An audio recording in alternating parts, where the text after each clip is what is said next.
हामिदन व मुसल्लियन अम्मा बाद।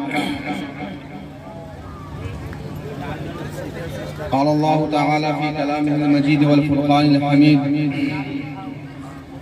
इक़रा बिस्मि रब्बिकल लज़ी ख़लक़। व क़ाल तआला क़ुल हल यस्तवी अल्लज़ीना यअलमून वल्लज़ीना ला यअलमून। माशाअल्लाह। क़ाल नबी सल्लल्लाहु अलैहि वसल्लम तलबुल इल्म फ़रीज़ा अला कुल्लि मुस्लिम।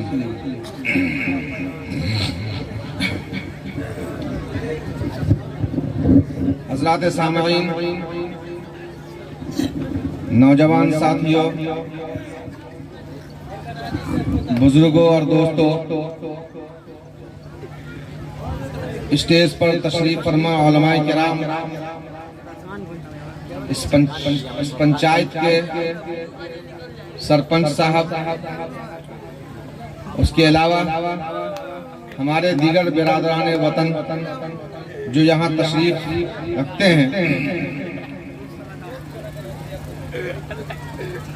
मैं उन तमाम लोगों को मुबारकबाद पेश करता हूँ इस बाबरकत मजलिस में शरीक होने पर। हज़रात सामईन, कुरान करीम की 30वें पारे की एक सूरत, उसकी पहली आयत मैंने अपने खुतबे में पढ़ी है।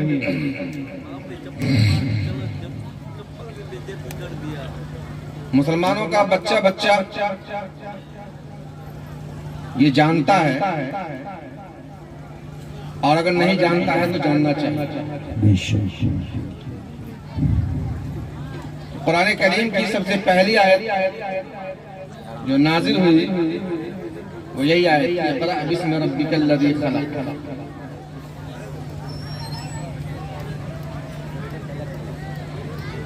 एक सवाल ज़हन में ये आता है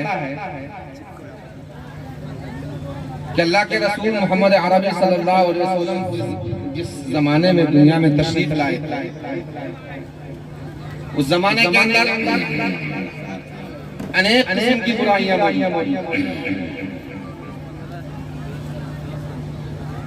मामूली बात झगड़ा होता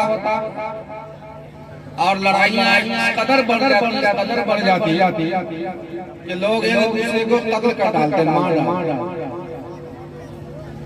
और अगर बार अपने बेटे का बदला अपने दुश्मन से नहीं कर पाता तो मरने से पहले यह वसीयत करके जाता कि मैंने फला दुश्मन का बदला नहीं ले पाया जिंदगी में, मेरे मरने के बाद तुम उसका बदला ले तब मेरी आत्मा को, रूह को सुकून मिलेगा। कैसा खराब जमाना था। आज अल्हम्दुलिल्लाह ऐसा जमाना नहीं है। कितनों मर्डर करने वाला आदमी होगा, कितनों दुश्मनी करने वाला होगा, मरने के वक्त में एक दूसरे को माफ कर। लेकिन अल्लाह के रसूल सल्लल्लाहु अलैहि वसल्लम के जमाने में मामूली बात दुश्मनी इस कदर बढ़ती कि 40 साल तक लड़ाई चलती। तो बीमारी ये थी अल्लाह के रसूल के जमाने में। औरतों का मामला ये था कि औरत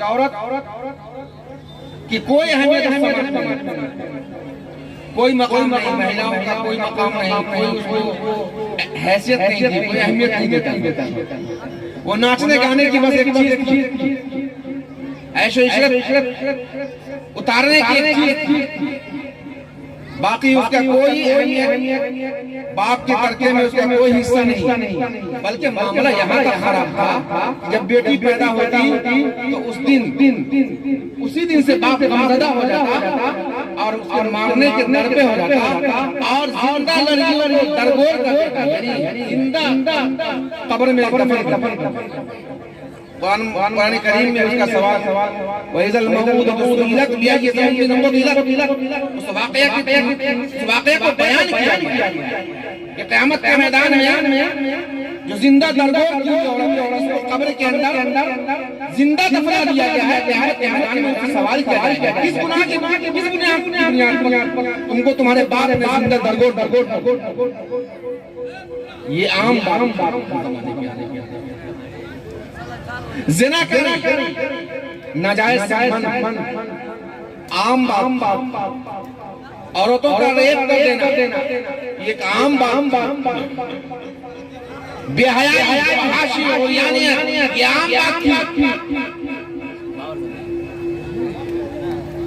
इतनी सारी बीमारियां यहाँ तक के इस्लाम के अंदर एक अल्लाह के अलावा किसी की पूजा नहीं, घर घर में अल्लाह के अलावा अकली कहती है कि कुरान की पहली आयत होती तो रेपिस्ट के बारे में नाज़िल होना चाहिए कि रेपिस्ट गलत है। कुरान की पहली आयत नाज़िल होनी चाहिए। अकली कहती है कि जो जिंदा कब्र में दफना दी जाती है उसके बारे में आयत नाज़िल होना चाहिए कि जिंदा लड़कियों को दफना देना ये गलत है। अकलियत कहती है कि किसी को कत्ल कर डालना ये बहुत बड़ा पाप है, तो कुरान करीम की वो आयत नाज़िल होनी चाहिए जिसमें कत्ल को पूरा कहा गया। राह चलते हुए लोगों को सरेआम लूट लिया जाता है।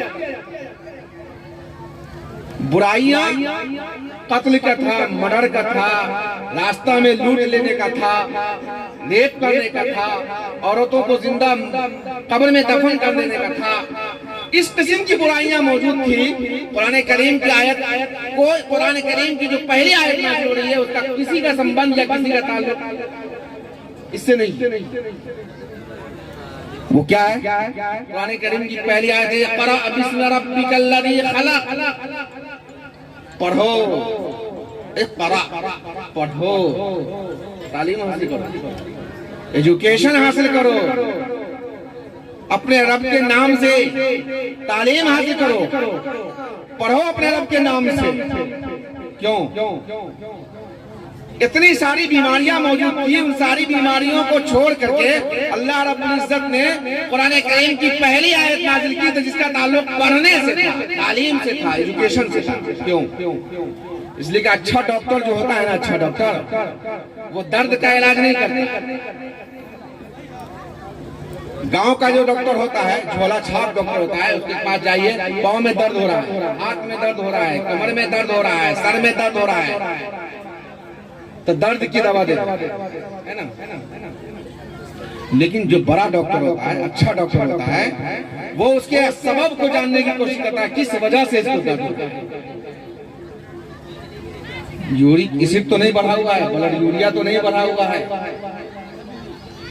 शुगर तो नहीं है, कोई और वजह तो नहीं है जिसकी वजह से इसके सर में दर्द है, इसके पाँव में दर्द है, इसके घुटना में दर्द है। वो वजह जानता है और वजह जानने के बाद तब वो दवा चलाता है, वो दर्द की दवा नहीं देता। ये स्पेशलिस्ट है अल्लाह रब्बुल इज्जत खुदा, जो सबसे ज्यादा स्पेशलिस्ट है, जो तमाम डॉक्टरों का डॉक्टर है, जो तमाम तबीबों का तबीब है, जिसने तबीबों को पैदा किया है, वो तो यकीनन जानता था कि इस उम्मत को अगर टैबलेट की जरूरत है तो ऐसे टैबलेट की जरूरत है जो सारी बीमारियों को खत्म कर दे। उसके सबब को जानने की कोशिश की। अब तालीम और एजुकेशन आएगा तो सारी बीमारियां ऑटोमेटिक खत्म हो जाएंगी। इसलिए कुरान करीम की सबसे पहले आयत नाज़िल हुई इक़रा बिस्मि रब्बिकल लज़ी खलक़। हमारे बहुत सारे बरादरान वतन को ये गलतफहमी है कि मदारिस के अंदर जो तालीम दी जाती है, दहशतगर्दी की तालीम दी जाती है, जिहाद की तालीम दी जाती है, आतंकवाद की तालीम दी जाती है। हमारे बहुत सारे बरादरान वतन, कुछ मीडिया ने, कुछ सियासी रहनुमाओं ने, कुछ पॉलिटिशियन ने, कुछ पॉलिटिशियन ने इसको इतना हवा दिया है कि आप लोगों को ये तसव्वुर है कि मदारिस के अंदर जिहाद की तालीम, आतंकवाद की तालीम, टेररिस्ट बनाया जाता है इंसान को। आप याद रखें, मजहबी तालीम न सिर्फ मुसलमानों के लिए फायदेमंद है बल्कि हमारे मुल्क के लिए भी फायदेमंद है। वो कैसे मैं बताता हूँ। मीडिया वाले फतवा को बहुत फतावे का दारुल देवबंद ने ये फतवा दिया, फलां ने ये फतवा दिया, फलां ने ये फतवा दिया, और उन फतावे को ज्यादा हाईलाइट करते हैं जिससे कहीं ना कहीं उनके मन के मुताबिक कोई मकसद हासिल हो। लेकिन जहां दारुल देवबंद के फतावे में इस्लामिक मौजू पे फतावे होते हैं, वहीं दारुल देवबंद के फतवे में यह भी लिखा होगा कि सरकारी बिजली चोरी करना हराम है। सरकारी बिजली चोरी करना हराम है, ये फतवे में लिखा होगा। दारुल देवबंद के फतवे में, मज़ाहिर उलूम के फतवे में, दारुल उलूम नदरतुल उलमा के फतवे में जहां बहुत सारे फतावे होंगे, वहां यह भी लिखा होगा कि अगर आप सरकारी महकमे में कहीं अगर अफसर हैं आप, तो सरकार अगर कोई तनख्वाह आपको दे रही है तो तनख्वाह के अलावा कोई अगर अलग से बैक रास्ते से, पीछे के रास्ते से अगर कोई पैसा कमाते हैं, यानी जिसको बदुरवानी कहते हैं, जिसको रिश्वतखोरी कहते हैं, यह हराम है। उस फतवे में यह भी लिखा है दारुल देवबंद के फतवे में, जहां और बात लिखी होगी वहां यह भी लिखा होगा कि आपके पड़ोसी में अगर खेत है और किसी दूसरे खेत वाले को अगर आपने एक बालिश भी अगर दूसरे के खेत को अपने खेत में मिला लिया तो क़यामत के मैदान में उस खेत का तौक बना करके आपके गर्दन में डाल दिया जाएगा। धार्मिक तालीम मुल्क के लिए नुकसानदेह नहीं, मुल्क के लिए फायदे की चीज है। अगर धार्मिक तालीम पर लोग अमल करना शुरू कर दें और उस पर अमल करना और उसको समाज में राइज कर दिया जाए और हर आदमी उस पर अमल करना शुरू कर दे, तो मैं बिला मुबालगा कहता हूँ कि सरपंच साहब को यहाँ झगड़ा आएगा ही नहीं। अगर धर्म की तालीम को आम कर दिया जाए तो सरकार को पुलिस बहाल करने की जरूरत नहीं पड़ेगी। धर्म की तालीम क़यामत में अल्लाह के सामने हमको हिसाब देना है, अल्लाह के सामने एक दिन खड़ा होना है।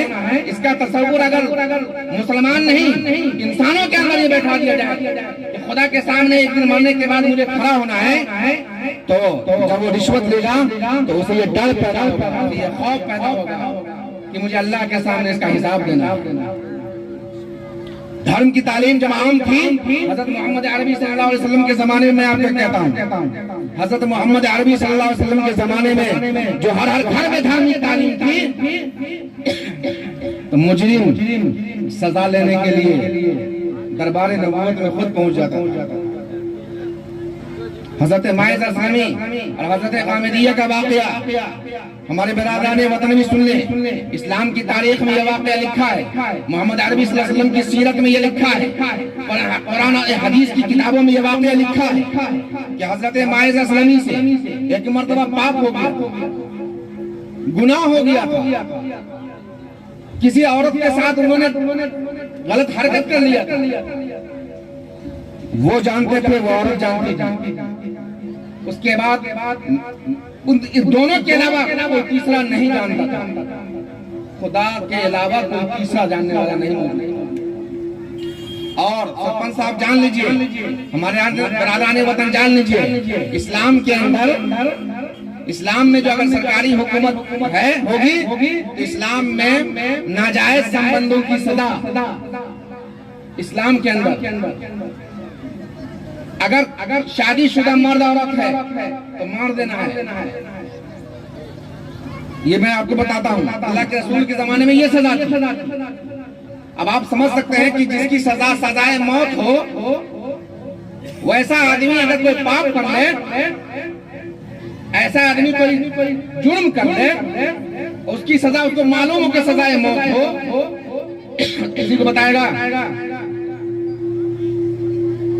घूस लेते हैं तो किसी को बताते हैं? किसी को अगर गाछी में, किसी को कहीं बयाबान में, किसी को जंगल में अगर आपने किसी को मर्डर कर दिया, कोई नहीं जानता हो। दुनिया की तारीख में कोई भी ऐसा वाकया नहीं होगा कि जिसमें पापी ने पाप किया हो, गुनहगार ने कोई गुनाह किया हो, जिसकी सजा सजाए मौत हो, अल्लाह के रसूल सल्लल्लाहु अलैहि वसल्लम के दरबार में आकर के खुद से सजाए मौत लिया। माइदा इस्लामी, हजरत माइदा इस्लामी अल्लाह के रसूल के दरबार में आते हैं, अल्लाह के रसूल से कहते हैं अल्लाह के रसूल मुझे पाक कीजिए। अल्लाह के रसूल वापस कर देते हैं एक मरतबा, फिर दूसरी मरतबा वो आते हैं, अल्लाह के रसूल मैंने ये गुनाह किया मुझे पाक कीजिए। अल्लाह के रसूल फिर वापस कर देते हैं। तीसरी मरतबा फिर वो आदमी आता है, अल्लाह के रसूल मैंने गुनाह किया मुझे पाक कीजिए। मालूम है कि पाक करने का मतलब क्या है? सजाए मौत। चौथी मरतबा फिर अल्लाह के रसूल के दरबार में आकर कहते हैं कि अल्लाह के रसूल मुझे पाक कीजिए, मैंने ये काम किया है, यानी मुझको सजाए मौत दी। 4 मरतबा आकर के वो इकरार करता है तो अल्लाह के रसूल ने सजा। हजरत गामिदियां हैं, उनसे ये गुनाह हो गया, कोई नहीं जानता था, हजारों बहाने मौजूद थे। अल्लाह के रसूल ने उनको भी वापस, फिर वो आई, फिर कुछ दिनों के बाद आई, फिर वापस किया, फिर कुछ दिनों के बाद आई, फिर वापस किया। यहाँ तक अल्लाह के रसूल के पास आके कही कि अल्लाह के रसूल मुझे नाजायज बच्चा मेरे पेट में जन्म लिया। नहीं साहब, अल्लाह के रसूल ने कहा आप जाओ वापस, बच्चा जब पैदा हो जाए तो लेके आना। अल्लाह के रसूल वापस करना थे, सजा देना नहीं चाह रहे। लेकिन वो औरत आकर के अल्लाह के रसूल के दरबार में आया। जिस दिन बच्चा 2 साल का हो जाता है, खाने के लायक हो जाता है, अल्लाह के रसूल से कहते हैं कि अल्लाह के रसूल के साथ सजा दी। ये किसने तालीम दिया था मुस्लिमों को अदालत में आकर के खुद से सजा लेने के लिए तैयार हो जाए? वो मजहब की तालीम, वो इस बात की तालीम थी कि अल्लाह के सामने क़यामत के मैदान में मुझे खड़ा होना है। वो इस बात की तालीम थी कि अल्लाह के सामने मुझे एक दिन हिसाब देना है। मैं दुनिया की निगाहों से छुप करके रिश्वत दे लूंगा, दुनिया की निगाहों से छुपा करके तो मैं बिजली चोरी कर लूंगा, दुनिया की निगाहों से छुपा करके मैं किसी के जमीन को गसब तो कर लूंगा। अल्लाह के सामने मुझे सब हाजिर होना है, अल्लाह के सामने मुझे जवाब देना है, अल्लाह के सामने मुझे खड़ा होना है। मैं वहां क्या जवाब? यही वो तसव्वुर था जो इस्लाम ने बैठाया कि तुमको अल्लाह के सामने खड़ा होना है, लिहाजा पड़ोसी के हुकूक हैं। और याद रखिए, पड़ोसी में मुस्लिम और गैर मुस्लिम फर्क नहीं किया। इस्लाम में कहा गया है 40 घर तक पड़ोसी है, चाहे 40 घर के अंदर रहने वाला, चाहे मुसलमान हो तो पड़ोसी, चाहे गैर मुस्लिम हो तो पड़ोसी, ईसाई हो तो पड़ोसी, हिंदू हो तो पड़ोसी, क्रिश्चियन हो तो पड़ोसी, यहूदी हो तो पड़ोसी। और पड़ोसी के हुकूक के अल्लाह के रसूल ने इतनी तालीम दी कि सहाबा किराम को यह शक होने लगा कि कहीं ऐसा ना हो कि हमारी जमीन जायदाद में भी हिस्सा उनका मुतय्यन हो। यह है मजहब की तालीम। ये सिखाया जाता है कि पड़ोसी के हुकूक, अपने पड़ोसी के हुकूक की रियायत करो, अपने बिरादराने वतन के साथ अच्छा सलूक करो, किसी भाई के जमीन को गसब मत करो, किसी की रिश्वतखोरी मत करो, रिश्वत मत लो, किसी की चोरी मत करो। हमारी बिरादर, हमारी बहनें जा रही हैं, चाहे वो मुस्लिम की बहन हो, चाहे गैर मुस्लिम की बहन हो, जो भी हो सब मेरी बहन है। लिहाजा उसकी तरफ गलत बातों, गलत निशानदेही मत करो, गलत निगाहों से मत दे। ये इस्लाम कहता है। और जब इस पर इंसान 100% अमल कर दे तो पुलिस की जरूरत नहीं होती। मैं आपको बताता हूँ, ये मजहब तारीख से उठा के देखिए, आप हिंदुस्तान की तारीख उठा के देख लिया, आप बहुत कट्टर मानते हैं, कुछ तारीख को मोड़ करके मरोड़ करके हमारे बहुत सारे दोस्तों ने, औरंगजेब आलमगीर हिंदुस्तान के एक बादशाह, लोग कहते हैं बहुत कट्टर थे। अब तारीख में जो कुछ उनके बारे में लिखा है, लेकिन उन्हीं कट्टरपंथी में से एक वाकया में आगे सामने मजहब परस्त जो आदमी होता है वो जुल्म नहीं करता। औरंगजेब आलमगीर रहमतुल्लाह अलैह के बारे में आता है, उनके जमाने में एक गवर्नर था इब्राहिम नाम, वो किसी इलाके का गवर्नर था। वो घूमते हुए एक कदम निकला, किसी जंगल की चरागाह में निकला था, तो एक खूबसूरत हसीन जमील बरहमन लड़की उसको नजर आ, इब्राहिम नाम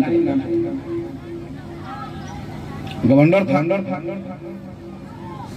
हुकूमत का नशा, हम गवर्नर हैं। उस लड़की को उसने गिरफ्तार करवाया और कहा कि मैं उससे शादी करूं। उसको कैद कर दिया।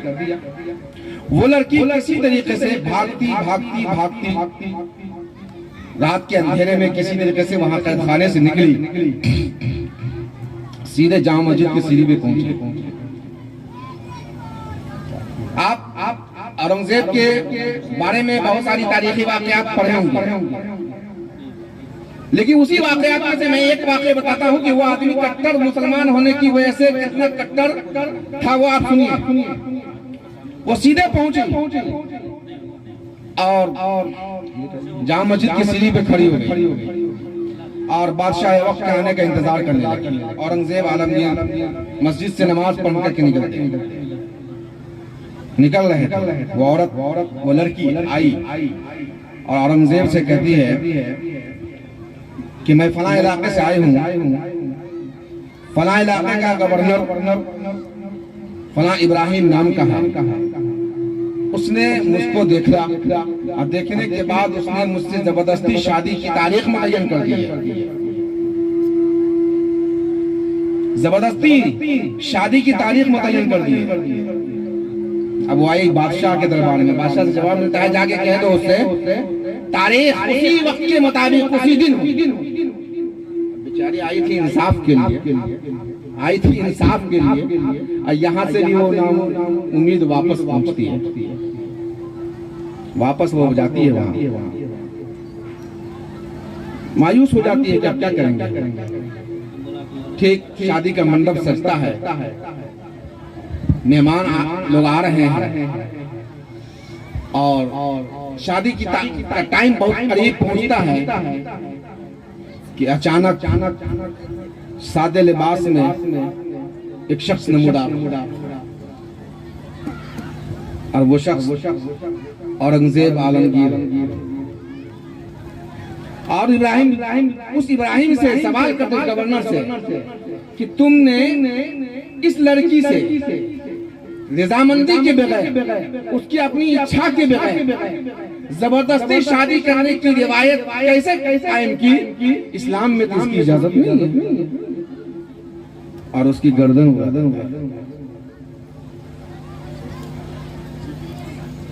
इस्लाम गैर मुस्लिम लड़की हो उसकी तरफ भी गलत निगाह देखने की इजाजत नहीं है। तो धार्मिक तालीम जितनी आम होगी वो सारे के सारे लोग आपस में एक दूसरे से मिलजुल कर रहेंगे। उसकी एक मिसाल मैं देता हूँ। अगर धार्मिक तालीम नफरत फैलाती, अल्लामा इकबाल ने शेर कहा है मजहब नहीं सिखाता आपस में बैर रखना, अगर ये नफरत सिखाती तो हिंदुस्तान के पहले वजीर आजम पंडित जवाहरलाल नेहरू पंडित और हिंदुस्तान के वजीर तालीम, पहले वजीर तालीम मौलाना अबुल कलाम आजाद, ये मौलाना थे। अगर धार्मिक तालीम नफरत सिखलाती तो दोनों में दोस्ती नहीं।